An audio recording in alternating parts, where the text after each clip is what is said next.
I think it's about time we start talking about unbanning Mox Opal. What? I won't act like I'm some type of unbiased individual here either. I am an affinity lover, especially in Pauper. Jesus Christ. I do want to see certain archetypes really come back full swing. I think there's a lot of stops to them. I think there's a lot of ways that we can control affinity, and Mox Opal is going to be a very key piece to providing that.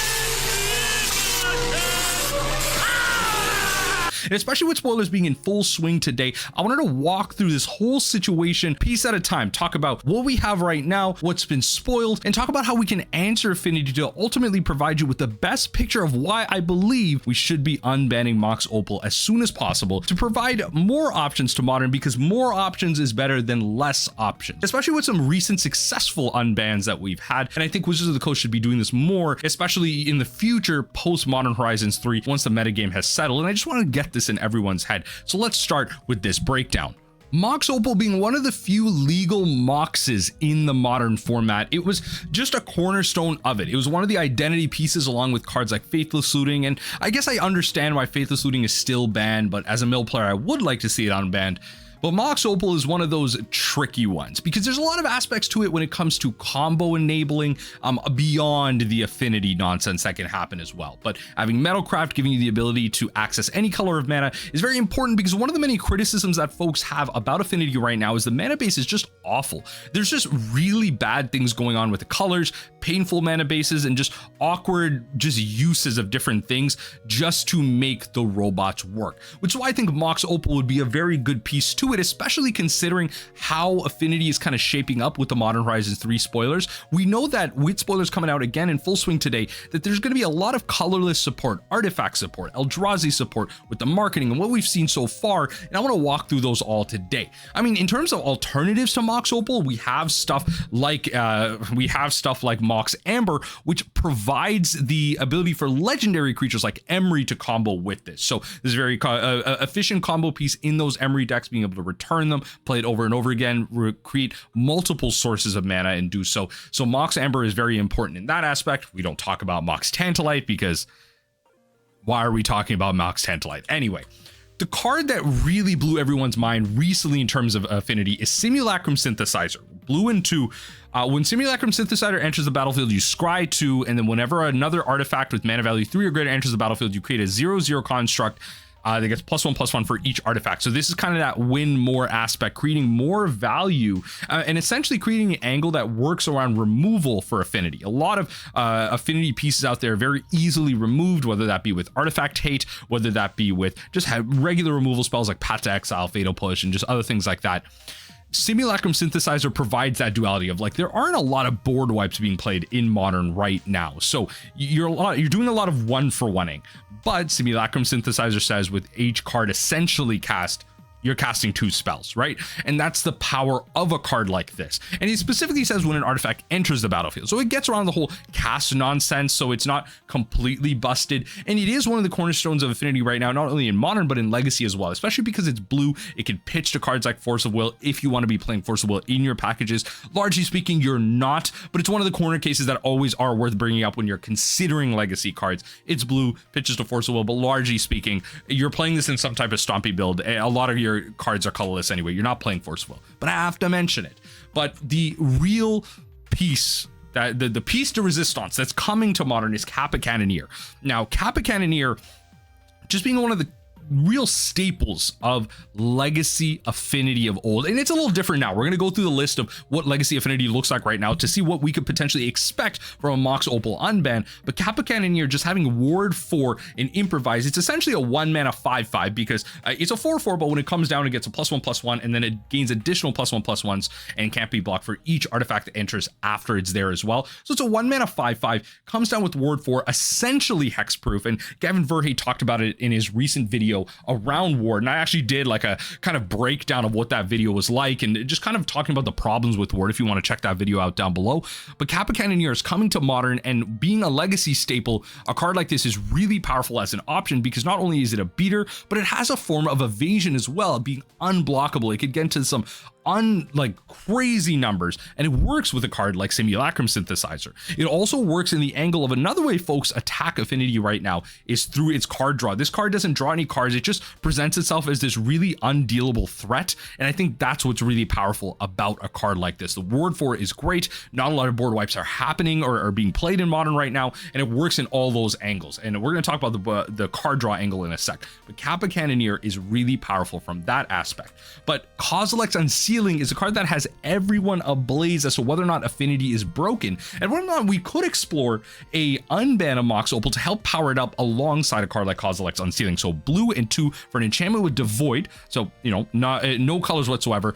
When you cast a creature spell with mana value 4, 5, or 6, so 3, 2, and 1 don't count, and it has to be a creature spell, so this does trigger off with things like Frogmite. 4, 5, and 6 create 2 0/1 Eldrazi spawn tokens that you can sacrifice and add colorless. So, you play a Frogmite, you essentially create 2 0/1 blockers, or 2 mana, so you kind of get a return on that with stuff like Frogmites. Kappa Cannoneer is also 6, but that's also a creature spell with 6 mana value. You create that, you play it as like a 1 mana spell, you get 2 mana back, very powerful there.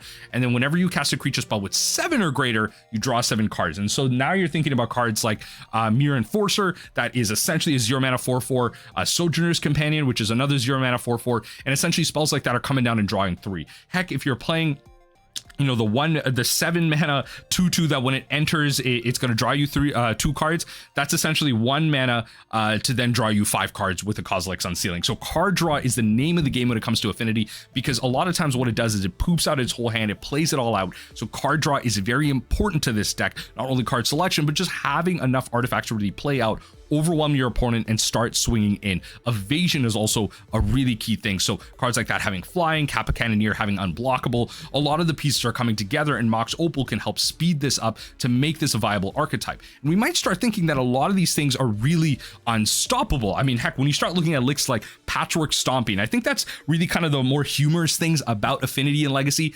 It's not Affinity, it's Patchwork Stompy, right? You're playing cards like Patchwork Automaton that have ward and gain +1/+1 for each creature that enters, or artifact that enters after that. And then you're playing things like Nettlecyst to work along the Simulacrum Synthesizer. You're playing things like Thought Monitor to keep drawing through, Urza Saga to tutor up your things. And you're playing Mox Opal as a playset here because you want to speed things out. Mox Opal allows you to play powerful pieces like Chalice of the Void to Chalice on 1. You go land drop in Mox Opal and play some other free things, and then ultimately cheat these things out. It's really important to be able to do that. Also, I mean, in a deck playing stuff like Ancient Tomb, turn 1 Chalice is going to be one of the more powerful things that you get to do, especially in a deck that isn't really playing any 1-drops whatsoever. So a deck like this is really a good template for what we can expect out of Modern. Now, will we be playing Nettlecysts? I'm not sure. Will we be playing other things like the Mishra's Bauble? I'm not sure, because we don't have access to Lotus Petal in Modern. We don't have access to these 0 cards that can that can push out a lot of mana, poop out a bunch of things, and you could get a Simulacrum Synthesizer out on turn 1, start playing Sojourner's Companion, Thought Monitors, and everything,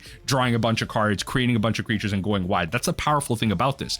But when it comes to not being able to deal with this deck in terms of board wipes or removal, getting pieces like that, again, one of the things that I mentioned was a big way that this deck is dealt with is through its card draw. Orcish Bowmasters is a very relevant card in Modern and in Legacy. So in Legacy with Mox Opal legal, Orcish Bowmasters really pushes Patchwork Automaton down in a lot of the busted ways. But with that in mind, it's still considered like a top 20 deck in the format, top 15, heck, even a top 10 deck in the format, because of its power, because of how many creatures that it can really get out and just present you with in terms of a threat. But Orcish Bowmasters stops the more ridiculous things, and that's what happens in Modern as well. In a world of Orcish Bowmasters, it can be really hard to see how Kozilek's Unsealing can really push away, really not be pushed away by something like Orcish Bowmasters. And that's what I think is step 1 of how Mox Opal, I think, can be unbanned, because a lot of the unfair decks that are going to be playing Mox Opal through Affinity or through combo largely are probably going to be able to be stopped by a card like Orcish Bowmasters, whether that be through stopping the card draw, presenting a threat, whatever it might be. I think we already have that police in the format. Additionally, we have a card like Meltdown coming to us from Modern Horizons 3 for the first time, coming to Modern. 1 mana for a sorcery, destroy each artifact with mana value X or less. This is an artifact board wipe, and so something like this is going to be really powerful for all the kind of if you play Meltdown for 3, it's going to stop all the 2 CMC things, the 1 CMC things, and the 0. If you play it for 3, you're stopping Simulacrum Synthesizer, there's the Kozilek's Unsealing, stuff like, or well, Kozilek's Unsealing isn't exactly an artifact, so it doesn't stop that.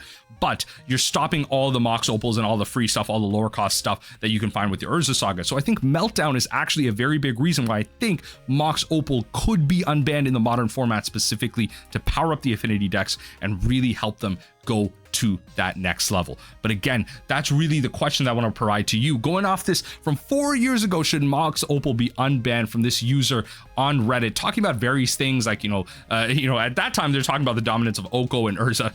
Modern was at a different time. But I think this question is really relevant right now, and I think Mox Opal is definitely one of the more powerful pieces, one of the more iffy pieces that could be unbanned in the modern format. But I think it's about time to take a look at that based on the answers we have, based on the stops that we have, and really just provide a different angle to the modern metagame that helps spread out our sideboards a bit more. I think there's been a lot of cards that have been printed in a modern that are kind of answer alls to everything in the format, and it's really going to be important to be able to stop a lot of that, and just have a bigger variety of sideboard cards so that you don't have all these catch-alls. And I think Affinity is going to introduce that, right? Force people to play their Hurkyl's Recall, to play their Meltdown, specific snipe pieces, so as to dilute the kind of catch-alls that the deck is playing for other matchups as well. And I think that should, in a vacuum, help with the diversity of the modern format. But let me know what you think in the comment section down below. Is it time that we unban Mox Opal? Is it time to bring back one of the old staples,